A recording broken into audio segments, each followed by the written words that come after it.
আসসালামু আলাইকুম ওয়া রাহমাতুল্লাহ। আজকের পাঠে সকলকে স্বাগত। প্রথমে আমার পরিচিতি দেখে নাও।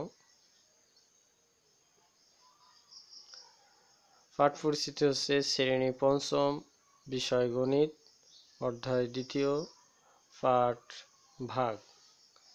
আজ তোমাদের ভাগ সম্পর্কে আলোচনা করব। শিখুন ফল। অনূর্ধ্ব 5 অঙ্ক বিশিষ্ট সংখ্যাকে 2 অঙ্ক বিশিষ্ট সংখ্যা দ্বারা ভাগ করতে পারবে। অনূর্ধ্ব 5 অঙ্ক বিশিষ্ট সংখ্যাকে 3 অঙ্ক বিশিষ্ট সংখ্যা দ্বারা ভাগ করতে পারবে। 10 বা 100 দ্বারা 5 অঙ্ক বিশিষ্ট কোনো সংখ্যাকে সহজ পদ্ধতিতে ভাগ করতে পারবে।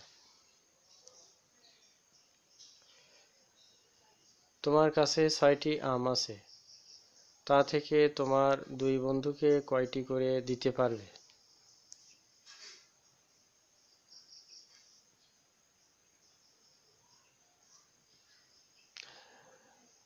দুই বন্ধুকে 3টি করে দিতে পারবে। এখন একটা ভাগ দেখি। 10কে 5 দ্বারা ভাগ করতে হবে। ভাগ করলে ভাগফল 2 এবং ভাগশেষ 0, অর্থাৎ নিঃশেষে বিভাজ্য। তাহলে ভাগফল সমান ভাজ্য ভাগ ভাজক। ভাজ্য ভাগ ভাগফল সমান ভাজক। ভাজক গুণ ভাগফল সমান ভাজ্য।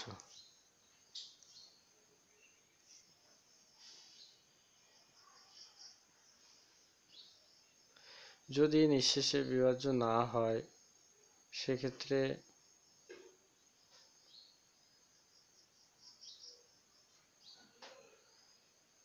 ভাজ্য বিয়োগ ভাগশেষ ভাগ ভাজক সমান ভাগফল। ভাজ্য বিয়োগ ভাগশেষ ভাগ ভাগফল সমান ভাজক। ভাজক গুণ ভাগফল যোগ ভাগশেষ সমান ভাজ্য।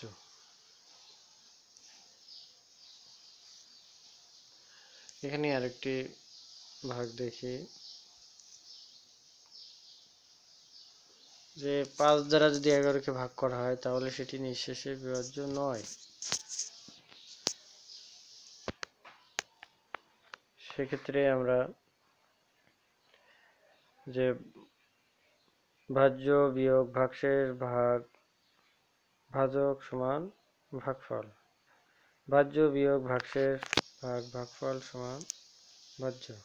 ভাজক গুণ ভাগফল যোগ ভাগশেষ সমান ভাজ্য। আগেরটা হচ্ছে ভাজ্য বিয়োগ ভাগশেষ ভাগ ভাগফল সমান ভাজক।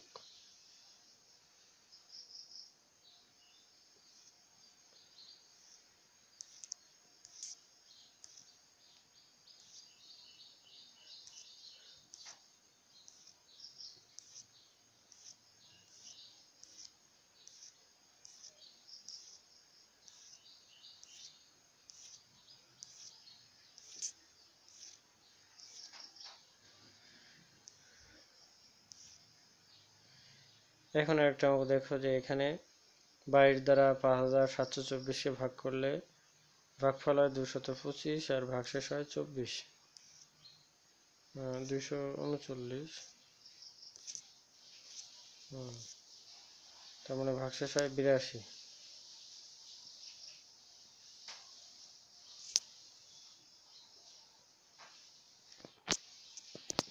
এখন 121কে 10 দ্বারা ভাগ করলে কত হবে? ভাগফল হবে 12, ভাগশেষ 1, ভাগফল 11, ভাগশেষ 2, ভাগফল 2, ভাগশেষ 2, ভাগফল 12, ভাগশেষ 11। দলীয় কাজ।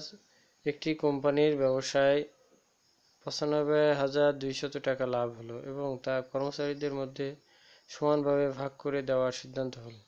যদি প্রত্যেক কর্মচারী 18 টাকা করে পান তাহলে কর্মচারীর সংখ্যা কত?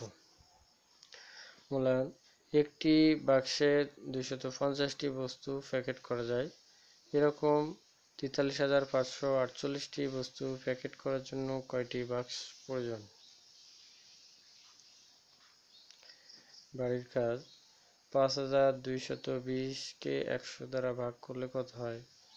একটি গরুর মূল্য 20,500 টাকা হলে 61,500 টাকা দিয়ে কয়টি গরু ক্রয় করা যাবে? তো পাঠে মনোযোগী হওয়ার জন্য সকলকে ধন্যবাদ জানিয়ে আজকের পাঠ এখানে শেষ করছি। আসসালামু আলাইকুম ওয়া রাহমাতুল্লাহ।